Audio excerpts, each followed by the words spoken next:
Сабырға бағындырайық өкпені, осы сәтте ең керегі оттегі. Өйткені сенің үнсіздігің ең қиын белгі, Оданда қинамай отқа мені. Өйткені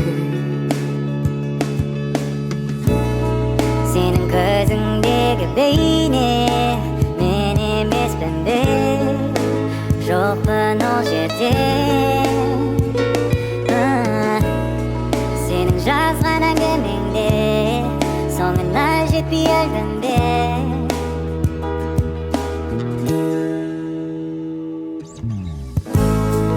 Бұлай құлай беру, ол шайқаспай шегіну, бірге бір тағдырда таза шегіну. Бұлай аяқталу, өзара жарақатталу, ешкімді аямайтын не деген қару. Ең ауыры өкпе емес оттегі, ең қажетті жерге мүлде жетпеді. Өйткені